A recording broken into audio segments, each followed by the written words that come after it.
Figure it out.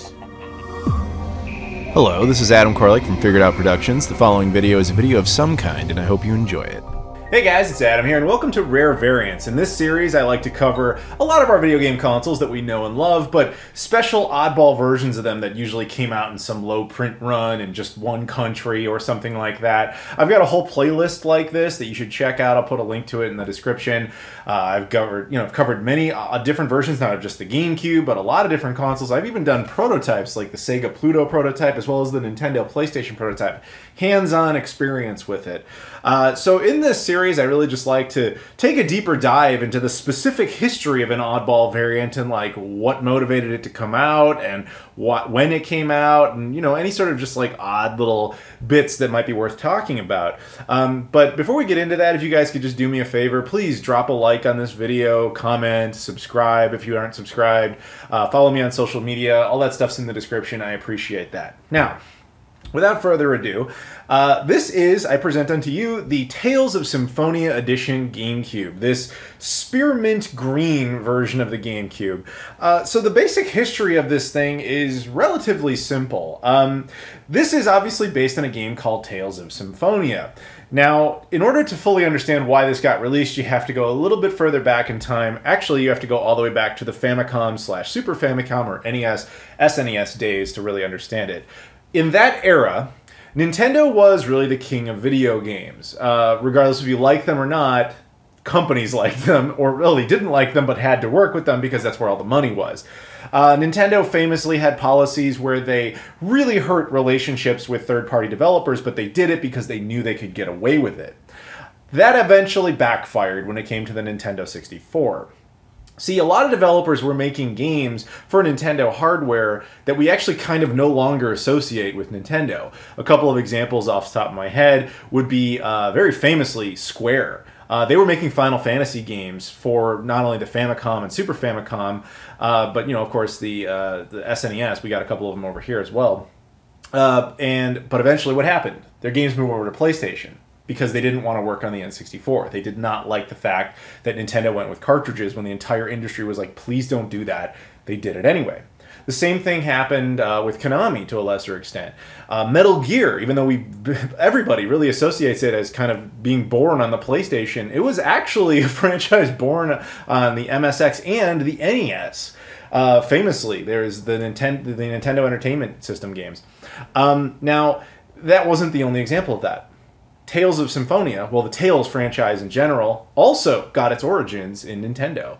In fact, the last game that had come out for it prior to this was Tales. There was a Tales game on the Super Famicom in Japan. I think it also had a Super Nintendo release, though I'm not totally sure. Either way, the same basic pattern happened in all those cases, which was they were like, nope, don't want anything to do with the N64. We're going to go to this PlayStation thing. And it really worked out for all those parties. So when the GameCube was around, Nintendo's policy was to try and mend fences with a lot of these developers and say, hey, come back, we can have some fun.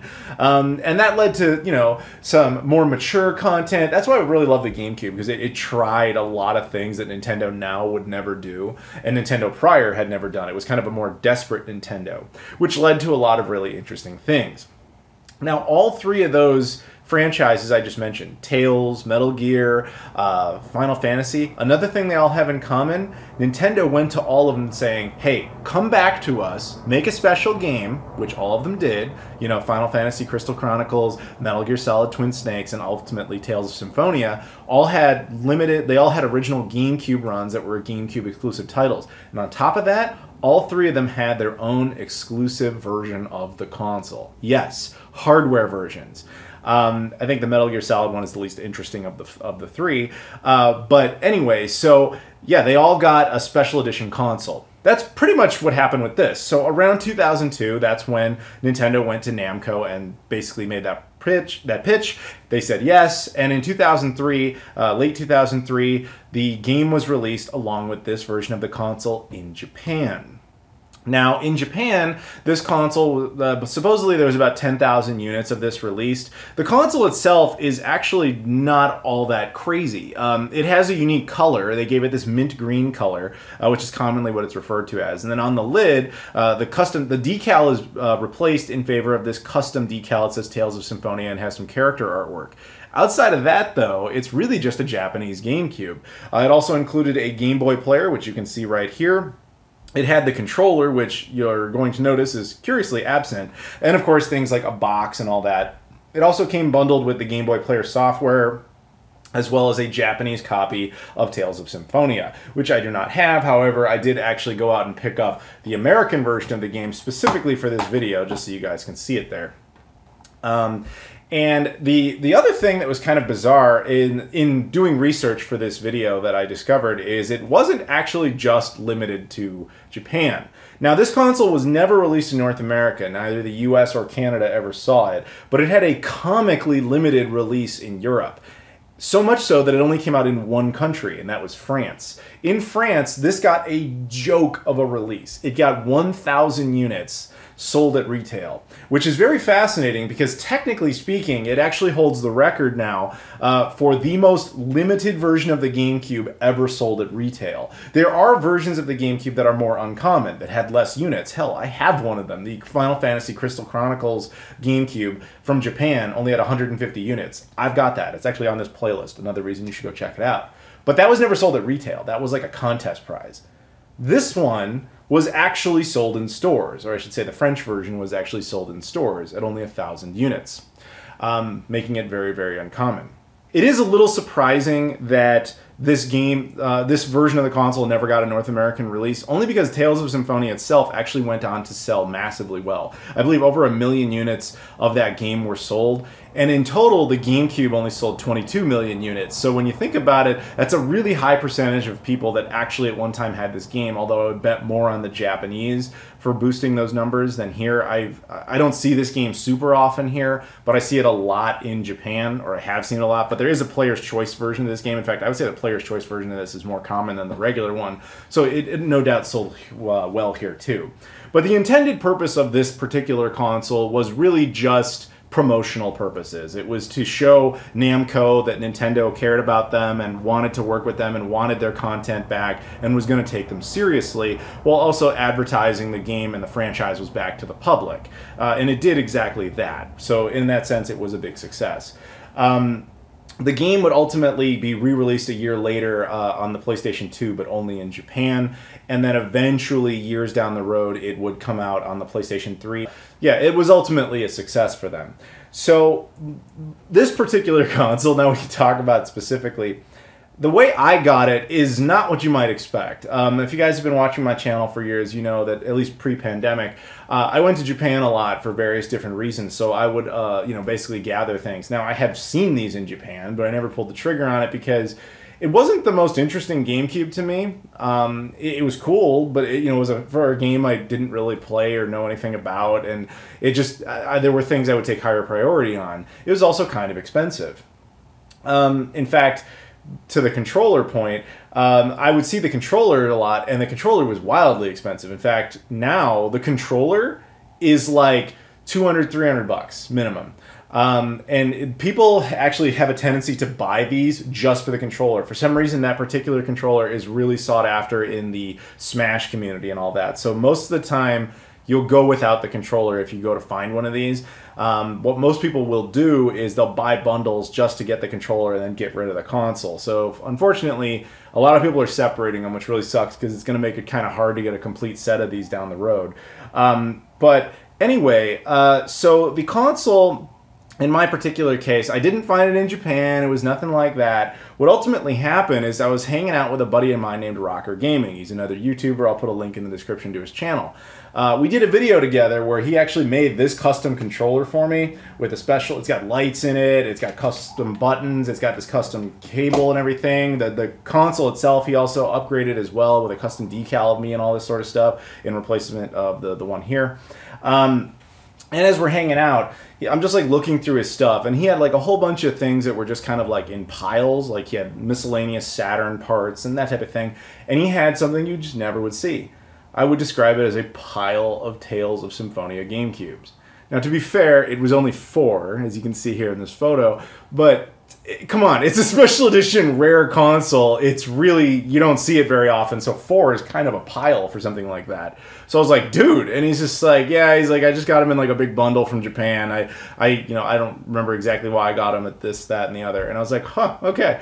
And then at some point he was like, what, you want one? And I was like, I wouldn't say no. He's like, I'll sell you one. So we looked up what they were going for. He's just knocked it off for half, and then he's just like, yeah, it's yours. So we did a nice little deal on that. And so I was like, he's like, just pick the one you want. I don't really care. So I just picked one kind of at random. I was just looking, I was like, that one looks pretty good. Grab it, put a Game Boy player on it, and then we went to go try it out because he's like, I don't even know if they work. So we connected it all. We put a Japanese disc in it, and it didn't boot. So we're like, okay. He's like, don't worry about it. I know I have a functional disk drive over here. I'll just swap it. Because he was like sitting on a pile of GameCube parts. He's like, actually, this disk drive has what's called a Xeno chip in it, which makes it region free. He's like, I'll just put that in there so that the console will be completely region free. I was like, sounds like a great idea. So he did that. Then we put in the Japanese game, and it ran just fine. And then we noticed something, but we didn't think much about it. When we booted it up, we saw something interesting. In fact, I'm going to go ahead and show you here. Maybe you'll catch it. Oh, you like this little screen? How I've got this all set up here? Do you see anything? Are you trying to read that? Is that coming away with anything? Yeah, it's in French. What we didn't realize at the time, and ultimately we looked at the bottom of it, and it actually says it's the European version. We didn't know it was the French one. We didn't even know there was a French release. We're like, huh. Well, whatever. It didn't really mean anything to us. So before we get too far into that, let me put in Tales of Symphonia, you guys, so you guys can see that like running on it. But so we were like, oh, that's fascinating, and didn't think anything of it. And then it literally today, in getting ready for this video, I was like, okay, so I just kind of assumed it was a similar deal. Like they probably had like 10,000 units, and it was kind of whatever. But as I just mentioned to you earlier, it turns out, no, the French version of this is stupid rare. So I felt very bad about that because I didn't know, but I still felt guilty about it. So I actually messaged Rocker Gaming and like, look, man, here's what I just found out. And he's like, wow, sucks for me, but whatever. Good on you. He didn't have a problem with it, but because he's a cool guy. But yeah, let me see here. I'll continue without saving. We're not going to bother with that. But anyway, so now you guys can see Tales of Symphonia running around in the background. And while it's doing that, yeah, so I mean, really, ultimately, that's how I got it. It was just a very simple thing, and it just kind of sat here while I was waiting to prepare the video. I didn't really realize it was like a special version of the console. So you came in thinking you were going to see the already rare Tales of Vesperia GameCube, only to find out you're going to see, even though it looks identical, the even rarer version of the Tales of Vesperia GameCube. Yeah, I'm not paying any attention. I don't know what's going on. I can't see from this angle, so it doesn't really matter. Yeah, you see the problem with RPGs. There's a million questions, and I don't know what's going on. But, I mean, I guess you guys get it. So, this particular game, I was actually kind of surprised. Once upon a time, no. there existed a giant tree. Hey, that's the guy that plays Liquid Snake in Metal Gear Solid. See, there's another link that was unexpected. Let's turn that off. That game actually surprisingly does not support the high-definition progressive scan modes of the GameCube. But I'll put it in a game that does. This is a Japanese release called Star Soldier. This was actually made by Hudson Soft. This is one of the... They did this thing where they basically re-released a couple of TurboGrafx or PC Engine games, but like totally redid them for the GameCube. This is one of them. So, as I said, just to, again, prove it, like this console is region-free, as you saw. And so basically here it's just asking, like, hi, yeah, we want it in progressive scan. And progressive scan is enabled. And now we can go ahead and start loading it. This is actually a really cool shoot 'em up if you've never played it. This is one of the cooler, more import-friendly Japanese games. Now, this game I actually did find in Japan, so we'll just go ahead and start that there. And then I'll throw in a European game in a minute, just so you guys can see it running across the board. Well, there you go. Star Soldier. Normal game. Again, I can't play from this angle, but I can try for a sec now. We're going to go ahead. Yeah, there you go. Stage select. All right, we're shooting and stuff. Yeah, cool shoot 'em up. I can't see what I'm doing, so I'm not going to be very effective, but hopefully I'm winning. But anyway, yeah, so you guys can see it does, in fact, play Japanese stuff. Now, The last game I'm going to put in here is a European game. This is actually, hilariously, if I had had this game with us when we were at his house, we could have tested it and the console probably would have worked, but we just didn't know. This is a game that is actually French exclusive. I bought this game in Paris. This is Franklin Un Anniversary Surprise, which my French accent is not good. Yes, I actually bought this in Paris one time. I went into a store to buy it. I was like, oh man, because I wanted the GameCube exclusives. And I remember, I'll never forget this, when the owner, like, I was like, I want that. He's like, his English wasn't very good. And he just goes, no, this game for babies. I was like, I don't care. I want the stupid game. Give me that. So I brought it back just for collector's purposes, right? And then I started trying to play it. This game is a lot better than it has any real right to be. I'm not going to claim it's like some masterpiece of gaming, but basically I got this back and I was like, oh, whatever, it's just a stupid little kid's game. I didn't really care. I can't see what I'm doing. And I thought, okay, no big deal. It's some baby game, whatever. Just go ahead and start. I can't see what I'm doing. It makes it really difficult. Yeah, the new one, go ahead. Go. I don't care. I can't see what I'm doing. Yes, go ahead. All right. Anyway, so it's got this little cutscene. You can see all these like PAL resolutions that are being thrown up there. But anyway, it's charge minting. But anyway, yeah, so this game is, I'm not going to say it's some great game. Like I said, it's not. But it is hilariously better than it has any right to be. It's got this, it's like a cool 3D platformer for, you know, again, for children, of course. But anyway, my point is, I had this game. I thought it was amusing. And at one point, I went out to go see my buddy Rob Thanos, and I brought this game because I wanted him to try it, just because he thought I was just trying to punish him. And I was like, no, man, play this. And he starts playing it. And he ends up like loving it. Next time I see him, he has a copy of the game too. He's like, I hate you. I had to spend 50 euros to get this. And now he bought like the Game Boy Advance games and everything. So he's like a Franklin super fan now. But yeah, that's it.